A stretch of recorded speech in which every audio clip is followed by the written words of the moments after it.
The Ganges River is one of the busiest, wildest rivers on Earth. You've got Asian elephants wading through the shallows, marsh crocodiles lurking under the surface, rhinos grazing in the floodplains, and even river dolphins cutting through the muddy water. It's a hotspot of life.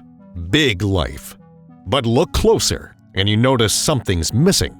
There's no hulking, semi-aquatic giants slashing through the shallows. No one dominating the water's edge with sheer aggression. No, hippos. And it's not just the Ganges. Across Asia, from the Mekong in Southeast Asia to the Yangtze in China, there are rivers, wetlands, and floodplains that, at first glance, seem like they could be perfect for hippos. But they're empty of them. Hippos are one of Africa's defining megafauna, right up there with lions and elephants. They're not just big, they shape ecosystems. They carve riverbanks, fertilize waterways, and even control fish populations. So why are they only in Africa? To understand why hippos are missing from Asia, we first need to know where they did come from. First off, hippos aren't related to elephants or rhinos, like you might guess from their size. The ancestors of modern hippos go back over 50 million years to small, deer-like creatures, such as Indohyus, a nimble, water-adapted mammal found in what's now India. This little mammal was part of the great wave of life that exploded after the dinosaurs vanished. And from it came two surprisingly different lineages: whales, who moved into the oceans, and anthropotheres, a group of semi-aquatic pig-like animals that stayed in rivers and wetlands. Anthropotheres were incredibly successful. For most of the Miocene, around 23 to 5 million years ago, they spread across Africa, Europe, Asia, and even parts of North America. Some were small and delicate, others were massive and heavy-bodied, shaping river systems much like hippos do today. But unlike modern hippos, they were diverse, filling a range of ecological roles. Around 7 or 8 million years ago, in Africa, one lineage of these animals evolved into the first true hippos. This was the birth of the genus Hippopotamus, animals that became bigger, more specialized for a semi-aquatic lifestyle, and increasingly tied to rivers, lakes, and floodplains. At the same time, other hippo relatives, like the genus Hexaprotodon, pushed into Eurasia, settling in regions as far west as Britain and as far east as India and Southeast Asia. For a time, Eurasia had its own impressive hippo-like megafauna. Fossil remains show that species like Hexaprotodon paleoindicus were common across the Indian subcontinent, thriving in the massive river systems and wetlands of the Pleistocene, from roughly 2 million to just a few 100,000 years ago. These weren't minor players. They were important grazers alongside elephants, rhinos, and water buffalo. But then the world changed. As the Pleistocene rolled on, climate swings became more severe. Ice ages advanced and retreated, sea levels dropped, and habitats shifted. Wetlands and floodplains shrank or fragmented, cutting off the connected waterways that these animals depended on. At the same time, cold-adapted grazers like mammoths, woolly rhinos, and wild horses expanded across Eurasia, pushing hippo relatives into smaller, isolated pockets. On top of that came a new threat: humans. By roughly 100,000 years ago, Homo sapiens were spreading through Asia, bringing with them tools, coordinated hunting strategies, and fire.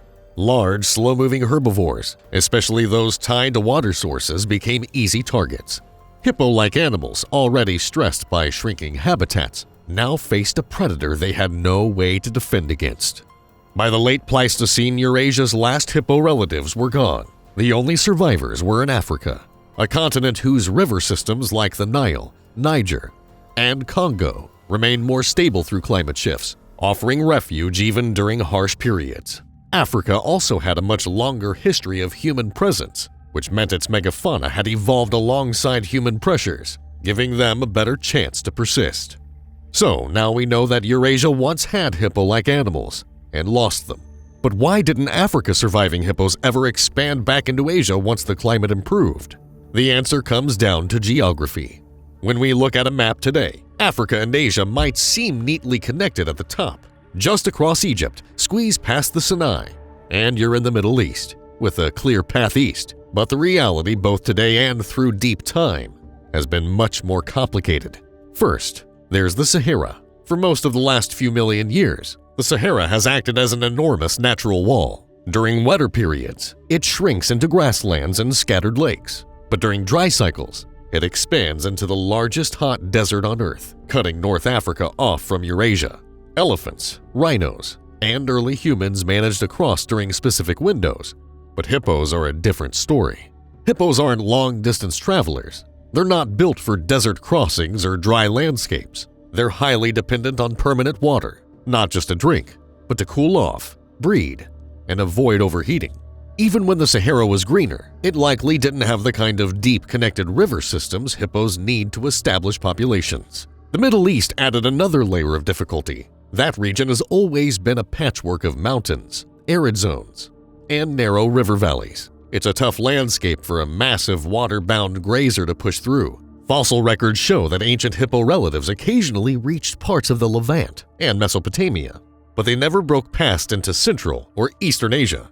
And then there's Asia itself. Unlike Africa, Asia's great river systems, like the Ganges, Mekong, and Yangtze, run through regions with dense forests, steep terrain, and monsoon climates. These aren't open floodplains or vast savannas.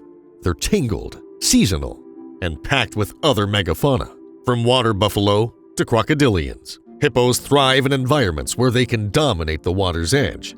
But in Asia, the ecological landscape was already full, and the habitats weren't an easy fit. It wasn't just about whether hippos could physically walk into Asia. It was about whether they could establish there, finding the right mix of habitat, food, and space to survive and expand. And when you add in the human presence already spreading across these regions, the odds get even worse. If Africa's modern hippos had somehow made it to Asia, could they have survived there? It's an intriguing thought. On the surface, the landscapes seem promising.